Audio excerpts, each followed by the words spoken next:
Estamos grabando. Hola, hola, ¿cómo están? Bienvenidas, bienvenidos a la sección de Historia y Ciencias Sociales del Preuniversitario Pascal.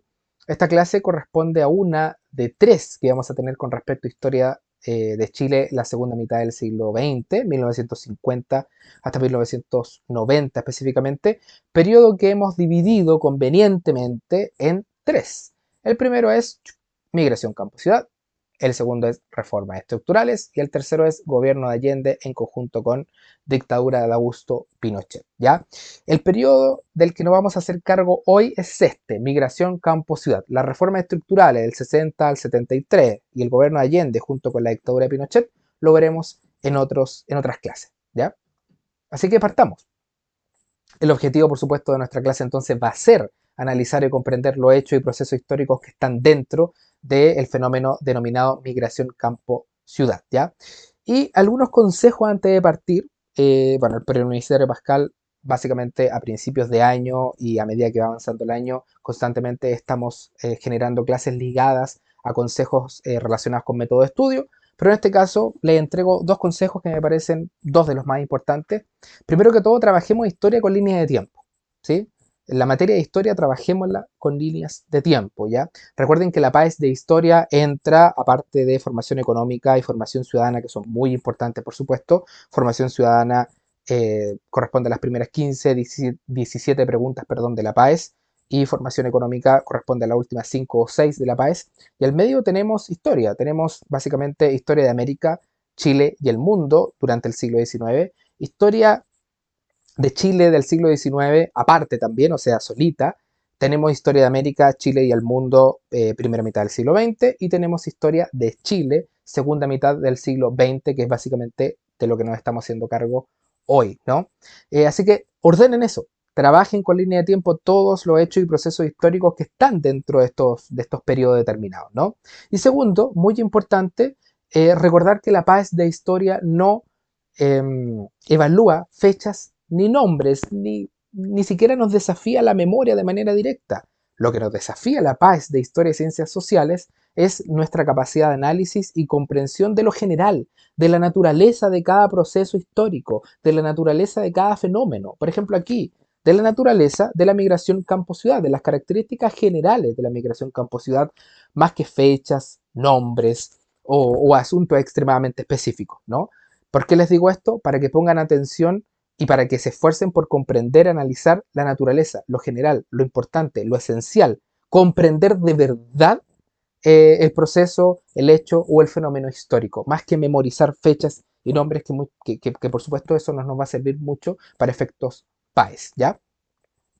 Dicho esto, comencemos con migración campo-ciudad. Y para comenzar, primero les voy a leer una cita del libro de Pedro Lemebel, Sanjón de la Guada, ¿cierto? Que es un libro bastante interesante y que en su primer capítulo, en su primera crónica, habla de la migración campo-ciudad, atendiendo que, me imagino ustedes lo saben, la migración campo-ciudad es el traslado masivo de familias, de personas, de núcleos familiares desde el campo chileno, desde lo rural a lo urbano, ¿cierto? Y debido a esta migración en lo urbano se genera una gran cantidad de problemas y fenómenos ligados a la salubridad, el hacinamiento, la densidad demográfica y problemas, por supuesto, ligados a la vivienda. Y en ese contexto histórico es que Pedro Lemebel, uno de los escritores que retrata, ¿cierto?, desde la crónica la migración campo-ciudad, dice lo siguiente, dice así: y si uno cuenta que vio la primera luz del mundo en el Sanjón de la Guada, el Sanjón de la Guada es básicamente una toma de terreno, ¿no? Una población callampa que surge desde el fenómeno de la migración campo-ciudad. ¿A quién le interesa? Dice. ¿A quién le importa? Menos a los que confunden ese nombre con el de una novela costumbrista. Más aún a los que no saben, ni sabrán nunca, qué fue ese piojal de la pobreza chilena, seguramente incomparable con cualquier toma de terreno, campamento o población picante de los alrededores del actual Gran Santiago. Pero el Sanjón, más que ser un mito de la sociología poblacional, fue un callejón aledaño al fatídico canal que lleva el mismo nombre, una ribera de ciénaga donde a fines de los años 40 se fueron instalando unas tablas, unas fonolas, unos cartones, y de un día para otro las viviendas estaban listas. Como por arte de magia aparecía, un ranchal en cualquier parte, como si fueran hongos que por milagro brotan después de la lluvia, florecían entre las basuras las precarias casuchas que recibieron el nombre de callampas, por la instantánea forma de tomarse un sitio clandestino en el opaco lodazal de la patria. Pedro Lemebel entonces es una crónica dentro del libro Migración Campo-Ciudad, que creo que se llama En el país de nunca jamás, creo, no estoy 100% seguro.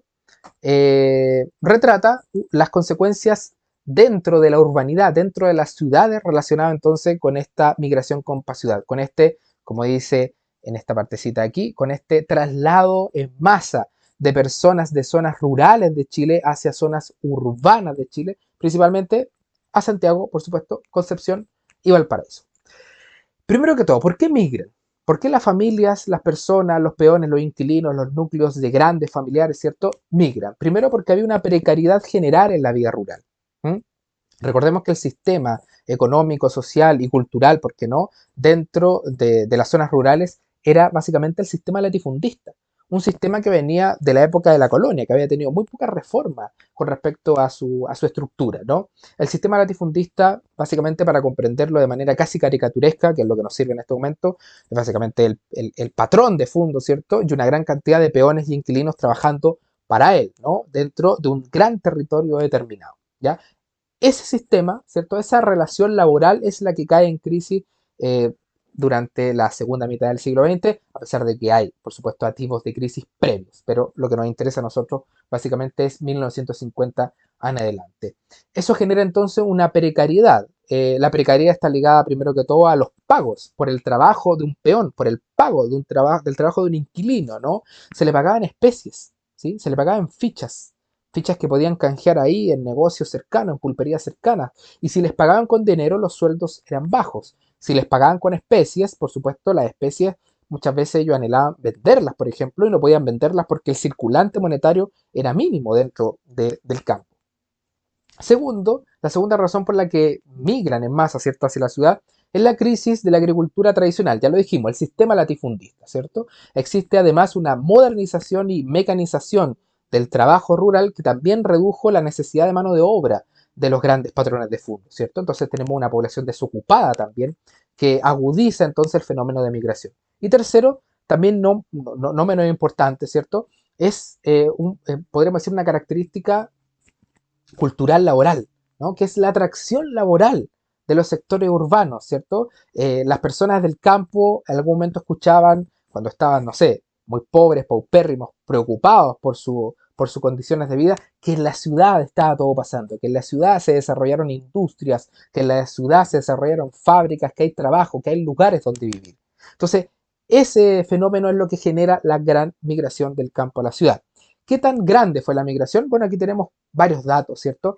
El que nos importa es este. En 1930, el 50,6% de la población chilena era rural, ¿sí? Recordemos que durante casi todo el siglo XIX había más gente en el campo que en la ciudad. Y en 1930, mitad campo, mitad ciudad, ¿ya?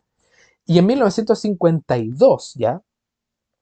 Aquí estamos comparando este con este. Y en 1952 ya tenemos un 39,8%. Y fíjense en los años 70. Tenemos un 24% de personas viviendo en el campo. Y cada vez va más a la baja, perdón, ¿no? Entonces tenemos, el fenómeno es potente, la migración es potente, tenemos un fenómeno potente.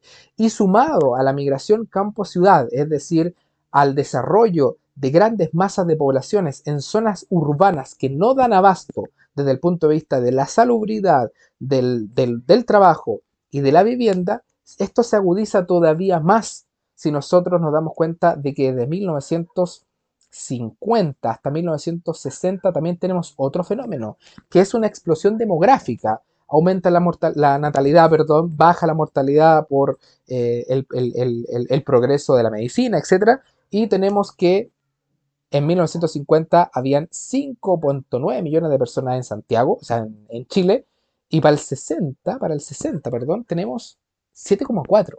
Es decir, la explosión demográfica en Chile completo agudiza todavía más la migración campo-ciudad, o sea, las consecuencias de la migración campo-ciudad, ¿ya? ¿Y cuáles fueron estas consecuencias de la migración campo-ciudad? Primero que todo, tomas de terreno. La gente llega, no tiene dónde vivir, llega en masa, en oleada, está desesperada, toma terrenos, ocupa terrenos no urbanizados, fiscales o privados, ¿sí? Comunas como Conchalí, Quinta Normal, La Cisterna, San Miguel, Ñuñoa, etcétera, reciben a esta gran oleada, ¿cierto?, de campesinos que lo que buscan es inmediatamente asentarse en un lugar determinado y buscar trabajo, relaciones laborales, etcétera. O sea, llegan muchas veces con lo opuesto, llegan muchas veces sin ninguna clase de plan laboral, ¿no? Entonces eso es una de las consecuencias extremadamente importantes que hay que tener en cuenta para generar, recuerden, no la memoria, sino el análisis y la comprensión de la información que estamos dando en este momento. Segundo, que está relacionado con lo primero que dijimos, se desarrolla una gran cantidad de campamentos, poblaciones callampa, ya vamos a ver imágenes, en la zona, perdón, periférica del Gran Santiago. ¿Esto qué es lo que denota? Falta de vivienda. El Estado no da abasto con respecto a planes y programas ligados, ¿cierto?, a el fenómeno de la migración, ¿sí? Que es muy importante. Bueno, después vamos a ver cómo el Estado intenta hacerse cargo de este fenómeno y desarrolla planes y programas desde el gobierno, ¿cierto? De hecho, varios gobiernos lo hicieron, el gobierno Ibáñez, el gobierno Jorge Alessandri, el gobierno de Eduardo Frei Montalva, perdón, programas de vivienda ligados, ¿cierto?, a paliar un poco las consecuencias negativas de la migración campesina. Tercero, no contento con el desarrollo, ¿cierto?, de toma de terreno ilegales, el campamento, el desarrollo de campamentos y poblaciones callampa, tenemos por supuesto que estas poblaciones callampa tienen una carencia total de servicios básicos. No hay electricidad, no hay agua potable, no hay alcantarillado. El 1% de las viviendas, por ejemplo, tenía conexión a agua potable y alcantarillado, el 1% de estas viviendas surgidas desde el fenómeno de la migración. Y también muy importante, a pesar de que por supuesto no existía alcantarillado, había muchas tomas de terreno, poblaciones callampa, campamentos que usaban letrina, ¿cierto? La letrina, que es básicamente ese baño de campo que está afuera, ¿cierto? O el baño de pozo. Pero lo cierto es que más del 40% de las personas que eran parte del fenómeno de la migración camposina y eran parte del fenómeno del campamento, ¿cierto? Del surgimiento de una gran cantidad de campamentos como problema de vivienda, el 40% de la población carecía de toda forma de eliminación de excremento. Es decir, el problema era extremadamente grave, ¿ya? Aquí, más abajito, no sé si lo logran ver aquí, un estudio de Mario Garcés de la Universidad de Chile en 1957, citado por Sofía Correa, Alfredo Jocelyn Hall y otros en el libro Historia del siglo XX chileno, que es un gran libro que ya les voy a hablar un poquito más de este al final de la clase, dice que el 36% de la población de Santiago había nacido fuera de la capital. ¿Qué quiere decir esto? ¿Qué quiere decir esto? Pongámonos en contexto. Si nosotros viajáramos al pasado, a 1957, y entrevistáramos gente en la calle, ¿cierto? Y les preguntáramos, ¿dónde nació usted? El 36% de toda esa gente diría que nació fuera de Santiago. Entonces, ¿esto qué denota? Que la migración campo-ciudad fue extremadamente masiva. Tanto así que, repito, casi el 40% de la gente de Santiago en ese momento no era de Santiago y venía de otro lado, venía del campo, ¿ya? Entonces, por eso este datito, ¿cierto? Bueno, que no solamente está en el libro de historia del siglo XX chileno, sino que está también dentro de algunos papers y archivos y también en los estudios mismos de Mario Garcés, es muy, muy importante tenerlo en cuenta para dimensionar lo profundo de la migración, ¿ya? También para dimensionar lo profundo de la migración, quiero que leamos rápidamente esta cita, ¿cierto? De, yo creo que lo conocen, ¿no? San Alberto Hurtado, que al referirse a las consecuencias de la pobreza y de la migración, no de la migración camposina en específico, sino de la pobreza dentro de Santiago, dice lo siguiente, dice, el pueblo se encuentra en general bajo una condición de un subproletariado, perdón. Las saurdas en que vive son espantosas. Es corriente hallar un promedio de 8 personas en piezas de 9 metros cuadrados y hasta 7 personas para una sola cama. En el campo, el régimen es casi feudal. Aquí está hablando de cómo funciona el campo, ¿no? Grandes haciendas en las cuales trabajan obreros que, en su mayoría, no tienen ninguna posibilidad de llegar a ser propietarios. Es decir, por supuesto, siempre son inquilinos o peones que trabajan para un gran latifundista, ¿cierto? Los salarios son muy bajos. La preparación intelectual y profesional del pueblo deja mucho que desear, dice. El 28% de los adultos son analfabetos. De 900.000 niños en edad escolar, 400.000 no asisten a la escuela. Según un estudio hecho por un Ministerio de Salud Pública, el 50% de los niños mueren antes de llegar a los 9 años. Entonces, Alberto Hurtado, que esta cita es de los finales de los años 40 denota dos cosas. El problema del campo, ¿cierto? Los bajos sueldos, eh, la mortalidad infantil, ¿cierto? El hecho de que un peón o un inquilino jamás puede llegar a ser propietario de algo, de su casa, etcétera, denota los problemas del campo. Y por supuesto también, en un principio, ¿cierto? Se denotan los problemas de la ciudad. La pobreza, el hacinamiento que, repito, se agudiza todavía más con la migración campo-ciudad, ¿no? Acá tenemos fotos de la migración campo-ciudad. Aquí tenemos, estos son campamentos, ¿ciertos? A la ribera de ciertos ríos o canales. Por ejemplo, este vendría siendo el Zanjón de la Guada, aquí. Y aquí tenemos las casas, ¿cierto? Que si ustedes se fijan, se hacen con materiales desechables. Son como los campamentos que existen hasta el día de hoy, ¿cierto? Se ponen cartones, fonola, madera, etcétera, ¿no? Acá tenemos otro, que este es un campamento ya más entrado en los años 60. Esto es básicamente lo que se hacía siempre, ¿no?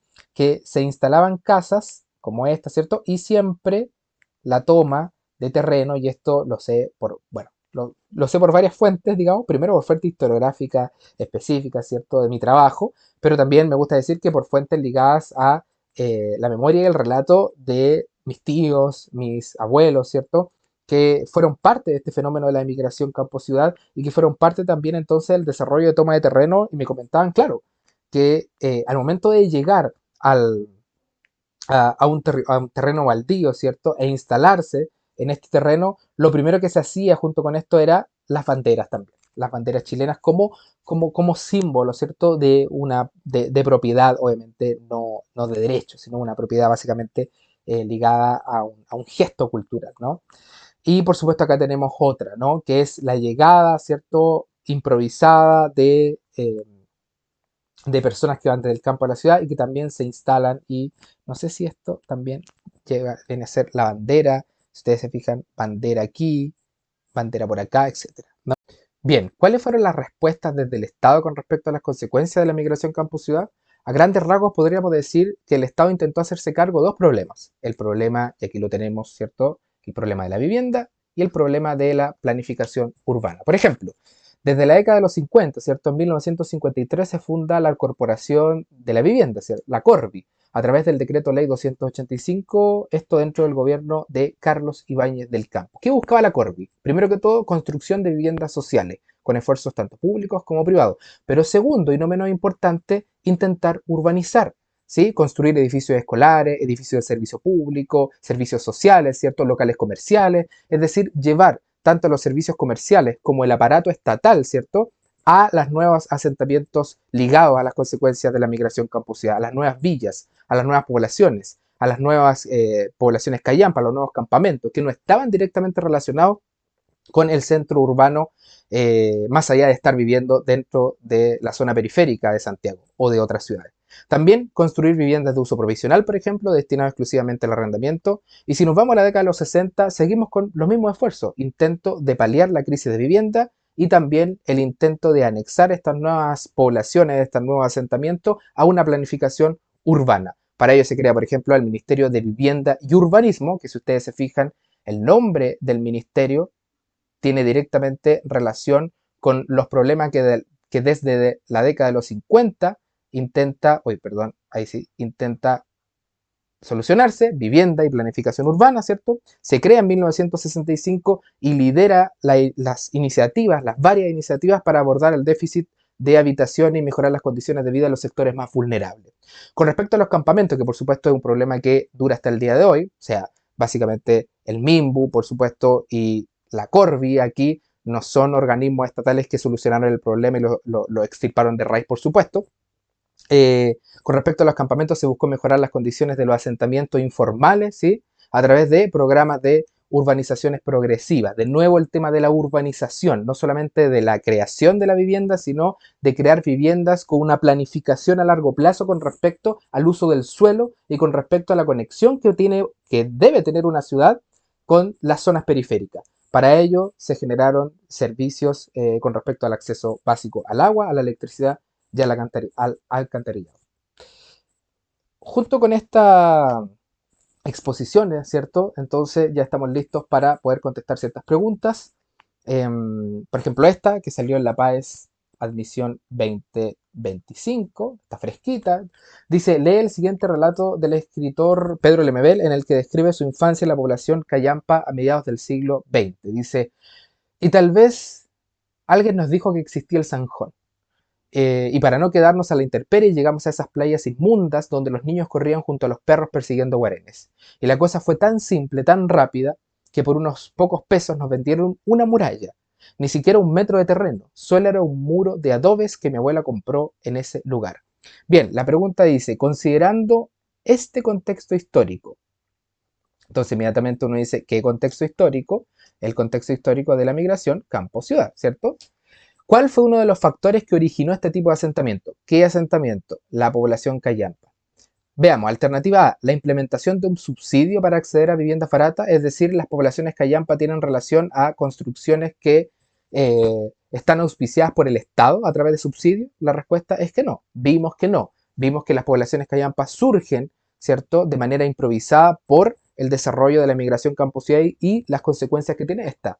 B, el ocaso del mercado irregular que impidió habitar entornos adecuados, tampoco, no hay ningún mercado irregular. De hecho, no existe un mercado ligado al asentamiento de poblaciones callampa ni nada por el estilo.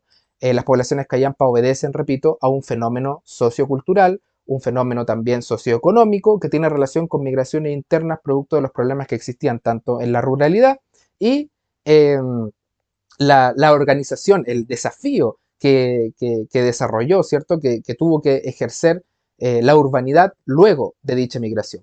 Entonces, tampoco es una alternativa correcta. La C. Las demandas de viviendas superaban la oferta de habitaciones disponibles. Esta es la respuesta correcta, ¿cierto? La letra C, ustedes lo saben. Básicamente las poblaciones callampa surgen debido a que existe una gran cantidad de demanda por viviendas, producto de la migración campo-ciudad, y esta demanda, esta gran demanda por viviendas, estaba, pero era mucho mayor que la oferta de habitaciones disponibles dentro de la urbanidad santiaguina, de Valparaíso, de Concepción, etc. Por ende, la gran demanda, ¿cierto?, de viviendas tuvo que ser suplida de manera improvisada a través de las tomas de terreno, las poblaciones callampa y el desarrollo de campamentos. Respuesta correcta, la letra C. La D, el exceso de población produjo el abandono de diversos centros urbanos. Básicamente eso no sucedió, ¿cierto? El exceso de población no produjo ninguna clase de abandono de centros urbanos. Quienes fueron, las zonas que fueron abandonadas fueron las zonas rurales primero que todo y el exceso de población se desarrolló dentro de la ciudad, así que esta respuesta es contradictoria, ¿no? Respuesta correcta, la letra C. Y esta pregunta, que también es de la PAES 2025, admisión 2025, dice, la aparición de las poblaciones callampas a mediados del siglo XX en Chile generó un conjunto de repercusiones políticas, sociales y territoriales. ¿De qué manera enfrentó el Estado esta situación? Ustedes solamente tienen que recordar que el Estado intentó enfrentar este problema a través de, ya lo sabemos, planificación, tanto en el sector o en el problema de vivienda, perdón, y urbanismo. Planificar el asentamiento de las nuevas poblaciones que estaban surgiendo bajo el alero de las poblaciones callampa y los campamentos, planificarla con calles, con acueductos, con alcantarillado, con electricidad, etc. Y también intentar paliar la crisis relacionada con la falta de vivienda. Esas son las dos maneras en que enfrentó el Estado esta situación. ¿Cuál es la alternativa que se parece a lo que estamos diciendo? Fortalecer la empleabilidad de áreas rurales no se parece, favoreciendo la inversión privada en seguridad social no se parece, y creando programas para la construcción de viviendas, esa es la que se parece. La respuesta de estableciendo normas para la migración campusiana tampoco se parece a la respuesta que nosotros vimos con respecto a la manera en que enfrentó el Estado a esta situación. Por ende, la respuesta correcta tendría que ser la letra C. Bien. Y por último, antes de terminar, por supuesto nosotros como preuniversitario le entregamos absolutamente todo el material necesario para que ustedes puedan estudiar, ¿cierto?, a la par con nuestras clases expositivas, por supuesto, y nuestra ayuda constante de manera personalizada.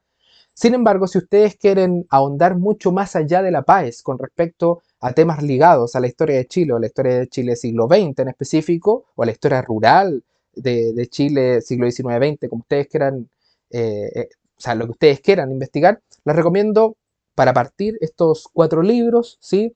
Primero que todo, ensayo histórico sobre la noción de Estado en Chile en los siglos XIX-XX, escrito por Mario Góngora en 1984, si no me falla la memoria, un poquito antes de morir. Es básicamente un libro capital, extremadamente importante, muy cortito, 120 páginas, en las que habla, perdón, de nuestra naturaleza, tanto como nación, ¿cierto? Y la relación que tiene la nación con respecto al Estado republicano que surge luego de la Revolución de Independencia en 1818 en adelante, por poner una fecha, ¿no? Entonces es un barrido histórico extremadamente general, pero analítico con respecto a lo que sucedió en el siglo XIX y en el siglo XX hasta 1984, y es un buen texto para comenzar a partir y problematizar lo que significa la República Chilena desde sus inicios. Luego, si ustedes quieren analizar en profundidad y de una manera extremadamente pedagógica, con una lectura muy, muy amena, ¿cierto? La historia de Chile siglo XX, les recomiendo el libro Historia del siglo XX chileno, escrito por, entre otros, Sofía Correa, Alfredo Jocelyn Holt, Consuelo Figueroa, etcétera, que es un libro, como dije, extremadamente ameno, que parte con la Guerra Civil de 1891 y luego se va directamente por todo un tubo, ¿cierto?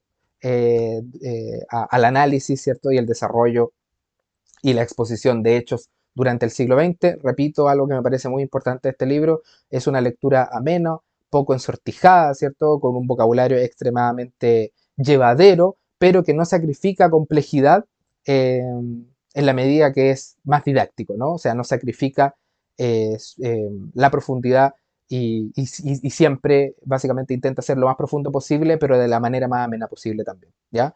La Sociedad Rural Chilena es un clásico también, junto con Mario Góngora, ambos son clásicos, Arnold Bauer, que es la historia general de la sociedad rural chilena desde la conquista hasta nuestros días. También ahí podemos echarle un barrido a cómo se organiza la sociedad rural y vamos a entender mucho más también estos fenómenos migratorios internos desde el campo a la ciudad. Y por último, el tomo 7 de Historia de Chile de 1960 hasta el 2010, que nos puede preparar para lo que vamos a ver en las siguientes clases, que es básicamente el periodo de reformas estructurales de 1960 en adelante y el periodo de la dictadura militar y el quiebre de la democracia, el gobierno de Allende, por supuesto, también, hasta la dictadura militar. Eh, Son 4 libros, solamente si quieren profundizar, comenzar a problematizar el asunto de los procesos históricos dentro de la historia de Chile republicana.